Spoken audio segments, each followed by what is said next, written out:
I'm Brad Keywell, founder of Chicago Ideas. Over 10 years of Chicago Ideas Week, one of our signature events is called Life's Big Questions. It's an event in which we bring incredible people from all over the world to Chicago. And rather than simply ask them what they do and what their stories are, we ask them why they do what they do and what the purpose of their lives are. It's one of my favorite events every year. So this year, as we go virtual, we continue the series that we call Life's Big Questions. I was able to sit down with our mayor in City Hall and talk with her about who she is, what brought her to this moment, what motivates her, and the resolution that she has as she navigates our city and as a mayor, her role in navigating our society towards an even better future. So it's with great pleasure I share with you my conversation with Mayor Lori Lightfoot. Mayor, thank you for agreeing to take some time away from a very busy schedule. My pleasure. To talk about perhaps some ideas that are greater than topics of the day, but I think also directly related. Mm-hmm. When I started Chicago Ideas, one of the reflections that keeps coming up is Chicago, to me, is an idea. I grew up in Michigan, you grew up in Ohio, and the idea of Chicago to me was a place of opportunity. Yes. Tell me, if you would, about what Chicago was thematically or theoretically to you when you were growing up in Ohio. Well, I think you have it exactly right. I mean, what I learned of Chicago back in the day was getting Ebony and Jet magazines into our house and flipping through the pages and seeing particularly this life of seeming richness, and I mean that in every sense of the word, for Black people that I had no sense of in my fairly humble upbringing in Ohio. And then fast forward many years later, and I was working in Washington, D.C. I was a lowly aide on Capitol Hill, applying to law school, and really thinking that I wanted to go to a school in a place where I could see myself living. I didn't want to go someplace for 3 years and then move again and have to kind of essentially start all over from scratch. And that was really, in many ways, the appeal of the University of Chicago, was coming to this place in my mind that was so iconic and really felt like a place of great opportunity for Black folks. And when I was in Washington was when Harold Washington was first elected mayor. Recall that he was a member of Congress, and I remember it must have been sometime in April of 83 where he was first elected, and being in a House conference room, and his colleagues were all congratulating him on having just won the mayoral election. I have such a clear memory of that. So there's. And what did you say to yourself at that point? I was just kind of in awe. Here was, again, I was a 20-something-year-old kid making $12,000 a year on Capitol Hill, and this was a brand new world for me, given what I had grown up in, and then seeing this man, and I knew a little bit about his race, but not that much, but feeling like I was kind of witnessing something very important as he was about to launch his mayoralty. And race to you was what? What did it mean at that point? How do you orient yourself to this color of your skin and the idea of race? That's a great question, and it's been a complicated question for me. On the one hand, I grew up in circumstance that was pretty segregated, and I'm surrounded old enough, by white. I mean. Oh well, yeah. I mean, I grew up in a white working class neighborhood, and we were literally the only Black family on my side of town. And after the brother who's closest in age to me left my elementary school, for the balance of my years there, I was the only Black student. And there's a lot that came from that experience. And I grew up in the 60s and 70s when overt racism was still very much a part of kind of American daily life. And I knew growing up, that there were certain things I just could not do, certain places I could not go, simply because of the color of my skin. Now, things started to evolve over time. Luckily I was a very good student, and led from kind of that position, got very involved in student government, was supported by my mostly white peers to be class president when I was in high school. And I look back on it now and it feels a little remarkable. Let's talk about that. So Yeah. what we're talking, pick out one scene from your dinner table at home. You're the only person who has skin color like you do, looking around, everyone else is white. And what's happening at home at night? What are you talking about and what's being said to you?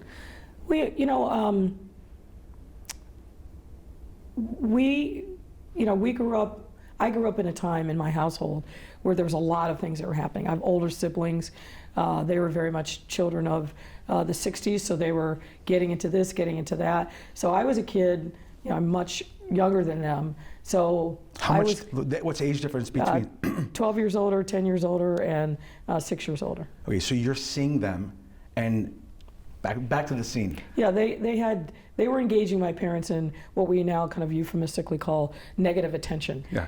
I didn't want any of that. So I had kind of a separate life where I was active and engaged, but I was in some ways quiet in the family setting. But I was raised by a mother in particular. My dad was a hardworking guy, and so he wasn't actually around a lot because he usually had a couple, 3 jobs.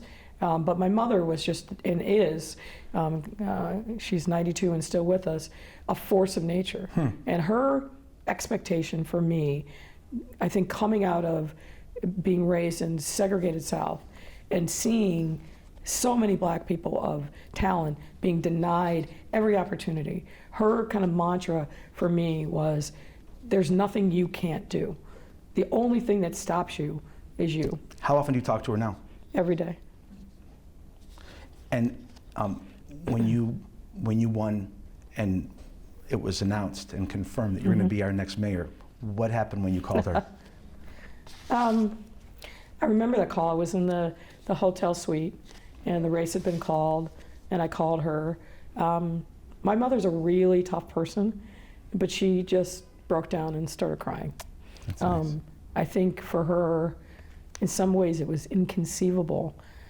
She never doubted me and really was a force to push me to get out of my comfort zone and, be the best student I could possibly be, take advantage of every opportunity. But this was, from where she is and where she's come from, such an inconceivable thing that her youngest daughter would be the mayor of the 3rd largest city in the country. And think about the fact that we both grew up with Chicago as the idea of a place that's both comfortable and opportune, and you're running our city. It says something pretty, with all of the confusion that I have to explain to my daughters about our world right now. There are points of bright, optimistic light like this.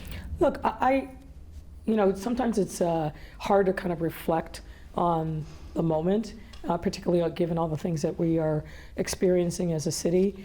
But the fact that I was elected, the fact that I was essentially confirmed by every ward in the city. I mean, we are a big, diverse, and in some instances divided, certainly segregated city. The fact that I was able to get that kind of affirmation and mandate says to me a hell of a lot about who we are as Chicagoans. One last question before we sort of get a little bit later in your life. When your mom is this force of nature, and you're fortunate to have a mom so positive and so affirming, when you explained to her your sexual orientation, what was her reaction? You know what? She was very quiet about it. Really, the support, and I guess the conversation, I should say, not support, really came from my dad. Really? My dad was a person who was definitely a little more worldly than my mother. And what he said to me was, you're our daughter. we love you and we want you to be happy. And really there wasn't much more conversation about it than that. I mean, I had been like, tearing my insides out for years, struggling with how I was going to tell them who I was, and going through these periods of, my parents are these conservative, God-fearing, go to church multiple times a week people. We didn't know any, or any out, I will say, gay people in the town when I grew up. And the notion that I'm going to tell them this, I prepared myself to lose my family. Wow. And when it was just this like, well, okay. How old were you? I was in my 20s. I was in law school. I was coming over to talk to you today and thinking to myself about if I bring up, it's not even a discussion for me to talk to my kids about someone's sexual orientation. They would say, Dad, why would you even talk about it? What difference does it make? Right. And like, think about the progress in our generation, in our lives. And I'm going to use a technology analogy and come back to sexual orientation and gender. Okay, so my kids don't know what a fax machine is, right? Yeah. So, and who knows what it's going to be like when our kids are our age. In relation to sexual orientation and gender, what are your thoughts about where we'll be 10, 20, 30 years? Given the progress that we've seen in our lives. I think people still see differences. And while I think we have made tremendous progress, so my daughter is 12, and she was friends with a kid who was a couple years ahead of her in school. And here's my, actually at that point it was 11-year-old, talking about the fact that so-and-so came out, and I'm just sitting there like, oh my God, the world it's amazing, has right? changed. Yeah, so I think, like with every generation, our kids are much more open-minded, much more accepting than we ever have been. And look, the reality is that adults teach hate. Children are not innately born seeing that difference and feeling like it's something that's a problem. We teach that. We reinforce those kinds of norms. And I think as the generations behind us are more accepting of diversity, and feeling like people should just be happy, that is the most important thing, and living your own authentic life, and where that just becomes something that's baked into our DNA, I think we're going to live in a better world. Now, I worry a lot about that right now, because of what we've experienced over the last, it's more than 4 years, but these corrosive and I think toxic winds that blow, we see them played out on social media, which I try to stay completely away from. I worry about that because that is a truth as well. It's not, as I said to my daughter, Twitter, TikTok, Instagram, that's not real life. Yeah. Right? You've got to live life and experience it and touch people. That's real life. And that's how you find your truth. But I do worry about the outsized influence that social media plays, particularly where you see people assuming these anonymous identities just to vilify and attack the other. And it's not just relegated to that. It's what, unfortunately, politics and what passes for quote unquote civil, but really not so civil discourse is about. So that piece of it, I worry a lot about my daughter, your children growing up in thinking that that's the norm, because it's not. So you mentioned something about difference, and my journey has led me to think about religion and then look around and ask, is that the institution these days that's teaching us about our better future versus my better future? And it's led me to more philosophy, or at least curiosity about philosophy, which then says, who has the role in the public square, in the global public square, to talk about philosophy, and what's the point of being alive, and what's the goal? which you talk about happiness and taking difference as inspiration or positive challenge, et cetera, et cetera. What do you think about the role of philosophy in our country and the virtues that were part of this country's creation? This a virtue and value-oriented country, which now that voice, that cheerleader of virtue, which I think we count. I guess my point is, I think we count on people like you to be orders of virtue and value. How do you view that role? I think as a leader, I have a real responsibility to speak and act and conduct myself in a way that I reach those young children. That's, I think a lot about that. I'm not going to say I succeed every day, but I do think a lot about that. And, you know, having been raised in the church and then been a period of time where I've been very estranged from kind of organized religion, you know, particularly over the course of this year, I've spent a lot of time, I can't say with philosophers, but I spent a lot of time thinking about some of the core values and virtues of who I want to be, what I want to exude as a leader. And one of the things I think that that I know I spend a lot of time thinking about in this really challenging time is how to give people hope. Yeah. What does that look like? What does it feel like? Well, let me so here you are in your high school, and you're unique in that, you're different, quote unquote, in that world. Out of that difference, you play trumpet, you're point guard, you're on the basketball team, the editor of the yearbook, the high school class president 3 times. You took different and found it as a motivating force to do something different and better. How do you deliver that message to all of us, not just our kids, but all of us, that we all can take our differences as a motivation to be good? Well, I think it's more complicated in this time, right? Again, I attribute all those things that you just named off to, you know, being, as my mother would say, Ann Lightfoot's daughter. And what? Ann Lightfoot's daughter. She would say to me, "Don't forget, you're Ann Lightfoot's daughter." I love that. Which I took to mean, don't go outside and act a fool and embarrass me. Our name means something. Yeah. Well, yes, but I also took that as I said before, that I can do anything. That there is no limitation on what my abilities are, and to be bold and audacious. You know, I'm a kid from the segregated working class West Side, going into a high school setting where there's all kinds of kids coming together in this small town from every neighborhood. And I had the audacity to think, and I can remember really clearly, I grew up with these twin sisters who were very good friends of mine. It's like, why not? Let's do it. So, you know, my campaign slogan was, get on the right foot with Lightfoot.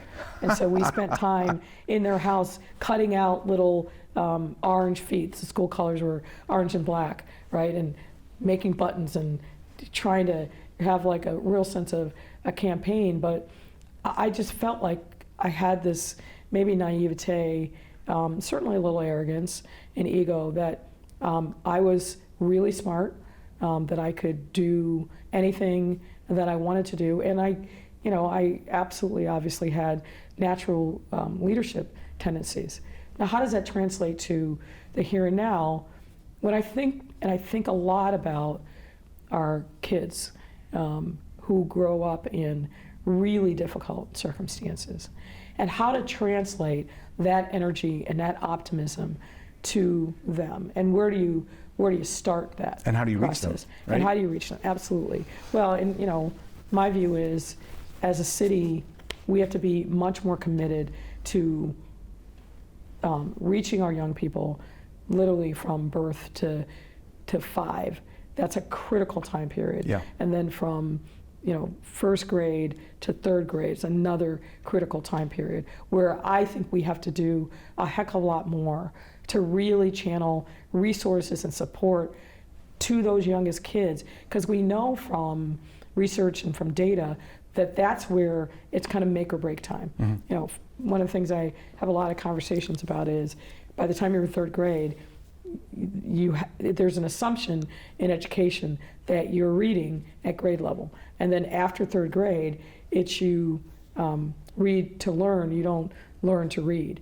So making sure that we set kids up with success in that time period, but also just, you know, as challenging as my circumstances were growing up, I came home every night to a mother and father who loved me. We had food on the table, and while we struggled financially, I, as a child, never felt like my life was anything other than fulfilled. And recreating, if you will, that sense in our kids, not that they're lucky, but that they have everything they need to succeed at their fingertips. That, to me, has to be the goal. To basically make people feel like it's okay. You're okay exactly as you are. Yes. It's interesting. I hear you talking about your perspective on babies and very young kids, and I think about their parents and how to motivate their parents. And for some reason, my mind goes to what is the role of our government in that activity of educating really young kids, but also encouraging the parents to take them to the right place at the right time to get it done. And I remember in 2000, so 20 years ago, being at a technology, in the middle of the dot-com craziness, this huge event. It was government and some of the technology entrepreneurs in our city.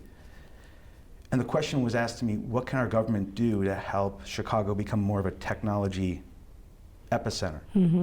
And my answer was to cheerlead even louder.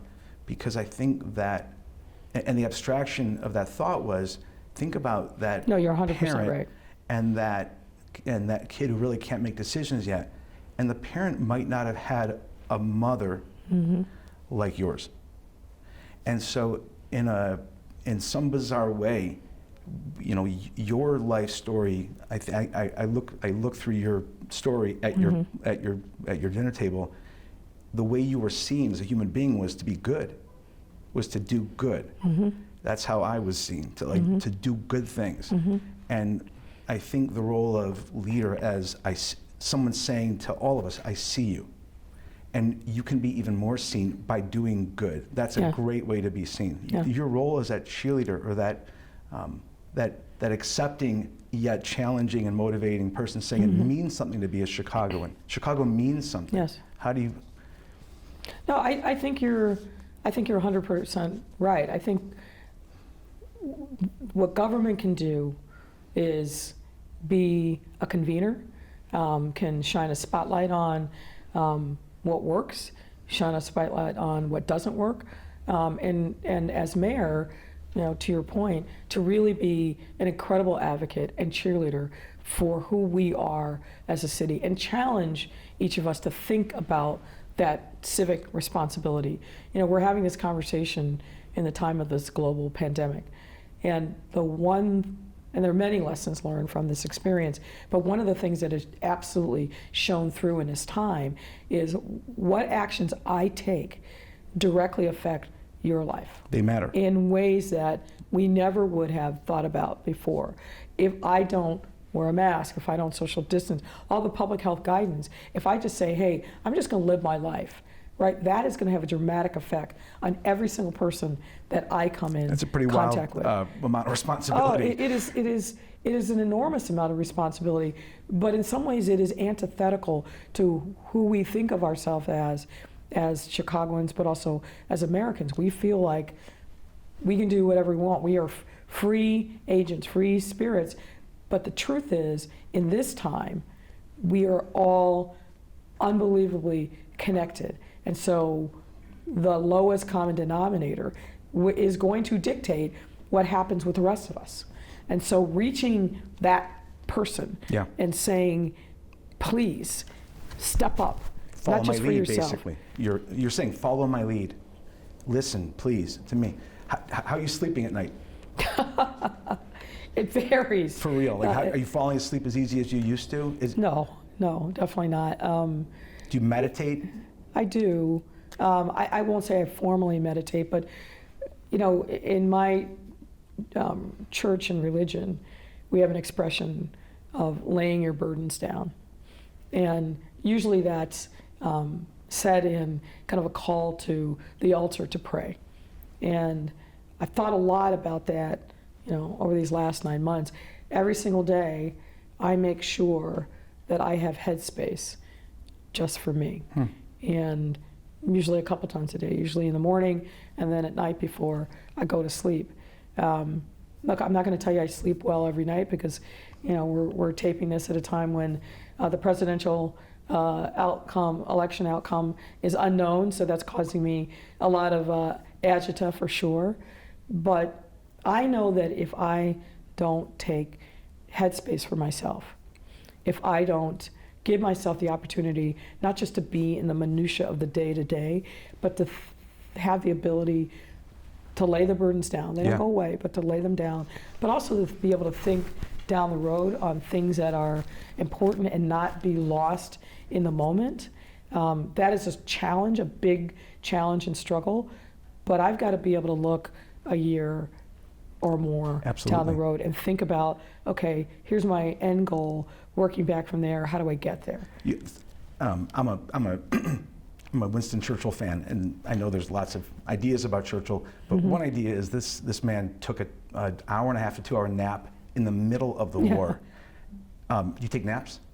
I've never been. And if you do, there's nothing to be ashamed. No, I've never. I'm a proud nap taker myself. I wish. But I'm not a big napper. I guess where I compensate is I try to go to bed relatively early. Now I get up way too early, but I get it because you need that. And what I know of him is he was a total night owl. Right. So you need that, whatever that form that takes. You need to have that space where you can just decompress. Yeah. I want to touch on Michigan for a little bit and then talk about conflict. So I need to so you and I are I've been a Michigan, my religion is Michigan football and basketball and all things forever. So what was that the school you loved growing up in Ohio? Or did you happen to go there, then you developed your... It was more the latter. I would like to say that I had this kind of very well thought out path for my future. I did not. I applied to 3 schools. What I knew, having been, Miss Everything in high school, is that I wanted to go to a place where I was a lot more anonymous. Yeah. And I also didn't want to go to a school where I knew everyone. So all my friends were going to a lot of the local state schools, and I just thought, that's not for me. I knew someone who was a couple years ahead of me that had gone to Michigan. So a part of this also subconsciously is my oldest brother was and remains a rabid Ohio State fan. And he was on the 5 or 6 year plan down there. I feel like I spent most of my growing up years driving south to Columbus to see him in one iteration of his life or another. So like Ohio State. I'm not doing that. Absolutely not doing that. Because to me, it was my brother's smelly, gross fraternity house. No, thank you. That's great. I had no interest in that. And Ann Arbor, give me one quick story. Ann Arbor was great because? Oh my God, it was because it was just, it's a small enough town, but a big enough town for me. And it was kind of the nice leap from what I grew up in. I got to experience so many things that I had never known existed, right? Zingerman bagels, right? But also just as Ann Arbor in the fall is absolutely stunning. Glorious. With all the trees. And I am a huge sports fan, and particularly a huge football fan. So just getting caught up in all of that. I wanted something that felt like in my limited worldview, the quintessential college experience. And I got that and more, and I'm still very good friends with people that I met the first week of freshman year. Me too. So your life is consistently putting yourself in the position of being part of something bigger. The big part that I read into your life post law school was not simply being a lawyer transactionally. but was walking right into conflict, and as a lawyer helping resolve it. I want to talk about that. Like your dispute resolution zone of genius as a lawyer. Tell us one thing about how to solve how to approach a dispute, and then I want to talk about the city. So I am, I think from my growing up years, it is in my DNA to be an advocate. Conflict resolution is a better way to say it, right? Yeah, and you can't be an advocate, not a successful advocate, if you're uncomfortable with conflict. Much to the dismay of my team, I'm okay with tension and conflict. When I think that something's right, worth fighting for, I'm going to go to the mat. Now, as we all know, for example, most litigation ends up settling, but you think about what the strategy is, what you want to get out of a battle for your client, right? You can never lose sight of the client. What I used to do is I'd sit down at the beginning of every engagement and talk to them about, what do you want to get out of this? What's your end game here? And then craft a strategy to with a real structure, address that. Like with just mental strategy, or you'd actually write down? No, a real strategy. And where did you learn that? I'm big on also writing things down and really, here's our assumptions, here's where we want to get to. I like to visualize all of that, and you do that by writing that down. And then you've got to check in with the client as the thing progresses to make sure that their appetite for the fight is still there, because often that appetite wanes. And where did you learn this? Who do you think, was there a particular professor in law school, or where did you pick up conflict resolution as one of your zones of expertise? I was really fortunate when I was a very young lawyer, and I think I learned it in the law firm more than law school. I went to a great law school that taught me a lot about how to think critically, but not about the nuts and bolts of how to be a lawyer. That's something that is better now than it was, in the back in the 80s when I was there. But I really learned how to be a lawyer from working with other professionals who really taught me not only how to be a professional, taught me the legal strategy, but also listening closely to what the other side was doing, making friends with the other side, because in litigation, invariably, you need something from your opponent. So how you treat others makes a huge difference. The idea of being you're a successful corporate attorney, you're an equity partner at a great law firm, and you decide to be of service to all of us. Do you remember that moment when you made that decision?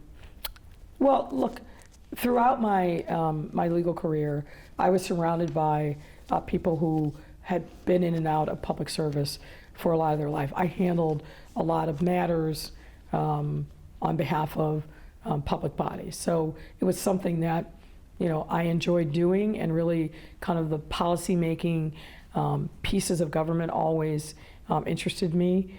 I assume you're asking me about what was the aha moment when you said I want to be mayor, because it was really a journey, and it was more kind of a process of elimination. I guess if I trace it back, it goes back to late 2015, early 2016, and particularly 2016. At that time, I was helping lead the Police Accountability Task Force that was set up by the former mayor. But in the middle of all that work, did a lot of community engagement. People were in incredible pain. There was like zero trust with the police department, and our homicide rate and shootings were just going through the roof. And so I spent a lot of time that year really trying to engage with folks about what's going on, why is it in this moment that we're seeing this surge in violence, and what can we do about it?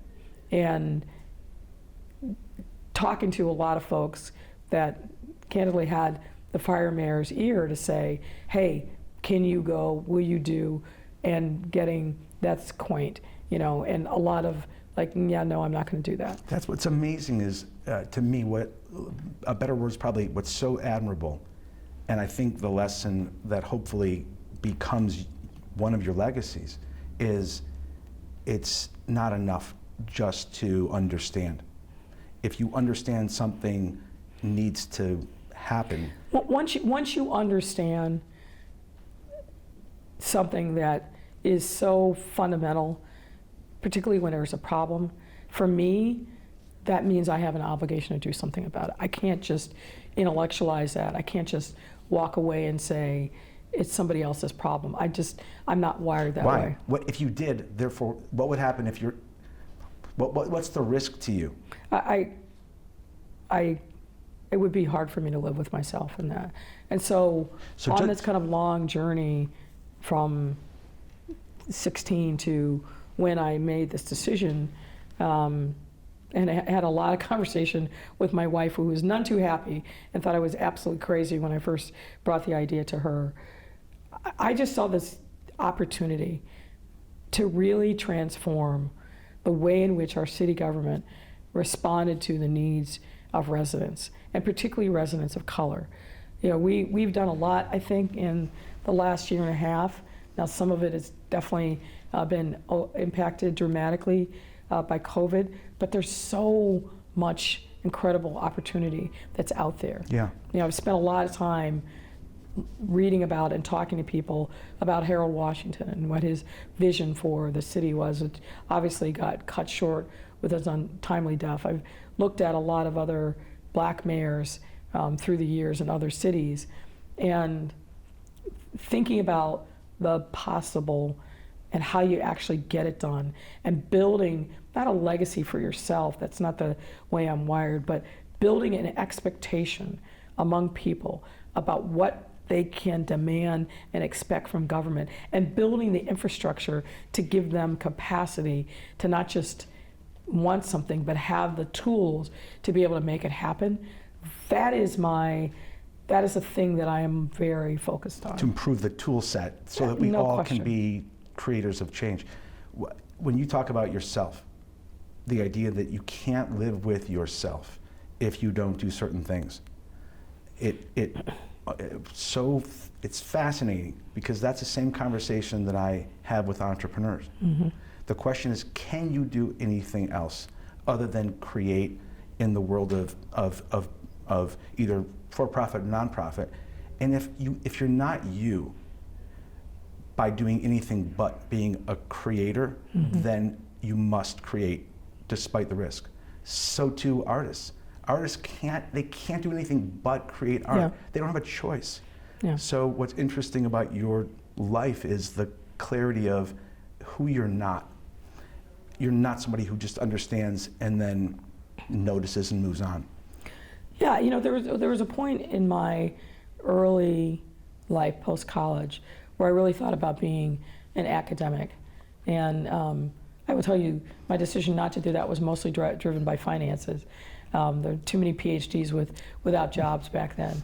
But I also think of myself as not just thinking theoretically about things, but I'm a doer. I'm very pragmatic, and you know, I'm not an artist, I'm not an entrepreneur, but in some ways, the idea of creating change through government and public policy is about being an entrepreneur, right? You're going into, you have a vision, and you're engaging with your customers in some ways, right? And you're trying to see if there's a market for what it is that you're interested in doing. Now, I'm straining the metaphor too much, but I don't think you are, actually. But I think that what we are doing is creating lasting tools to empower people to fulfill their destiny. And that's what I think we should be about. The entrepreneur, the definition of entrepreneur is somebody who has limited resources and allocates them for more.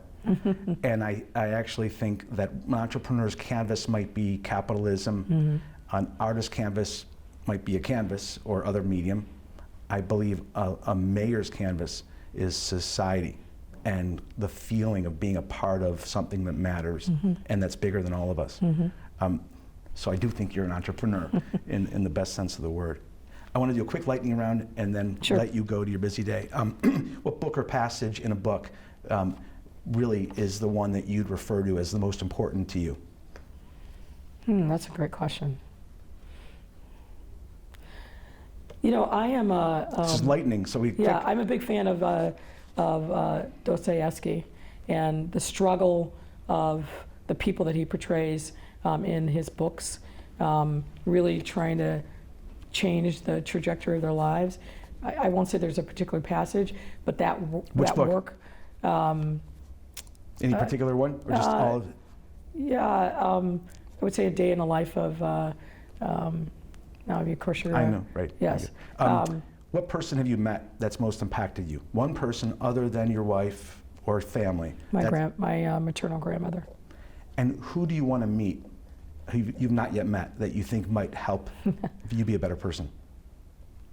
That's a great question. I'm very interested in meeting the Pope. If you could choose a career other than law or being the mayor, what would that career be? Oh, hands down, high school basketball coach. Oh, that's cool. Favorite song? That's easy. Just One Victory by Todd Rundgren. Oh, wow. And then favorite band other than Todd Rundgren? Now I'm going to get myself in trouble here. I will say, so that my wife doesn't mock me, that probably my favorite band is Stevie Wonder. Is there a quote that you've come back to as your sort of go-to quote over the years? Teddy Roosevelt. It's the man in the arena. It's not the critic who counts. You'll appreciate, right outside my office, the entire wall that Oh, big is that right? is the quote. Yeah. Is there one sports team that has, because you got to be careful here. Yeah, Actually, yes. let's do this. A non-Chicago sports team that you like the most. I think I know where I'm going here. You know, I grew up being a Pittsburgh Steelers fan. I grew up in the Iron Curtain, Steel Curtain era. Really, really loved those teams. They were close enough to me that I got to Pittsburgh. When I was in the high school band, we played for their preseason games. Meeting Lynn Swann was like one of the greatest experiences of my life. So a non-Chicago, that 1970s, early 80s Pittsburgh Steelers team. That's cool. If we saw you where what you're wearing is like the most comfortable, you're fully yourself when you're wearing this outfit. What are you wearing? Sweats and a t-shirt and a hat. Nice. Last thing, if you could take every billboard in and out of the city and have one message so the only message we'd see coming out of the city is one billboard worth of what you want to say to us that we see every day, twice a day, what would that say? Love your neighbor as yourself. Mayor Lightfoot, this has been a delight. Thank you. Are an inspiration, and my hope is that your storytelling quest that allows us to know you better allows us to ultimately know ourselves better and ourselves as part of one of the great cities on earth, so that this Chicago idea or idea of Chicago resonates despite, no matter what, that COVID and all the things happening don't cause us to lose sight of what you stand for, which is that this is a city of unique excellence. So, look, I think that despite the challenges of this year, the hardships have actually made us focus on what's important and really focus on how we come together to solve problems.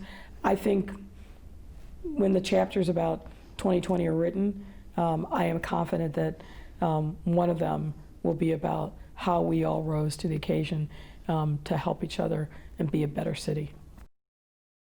thank you for joining us, Chicago Ideas, and our Life's Big Questions evening with Chicago Mayor Lori Lightfoot.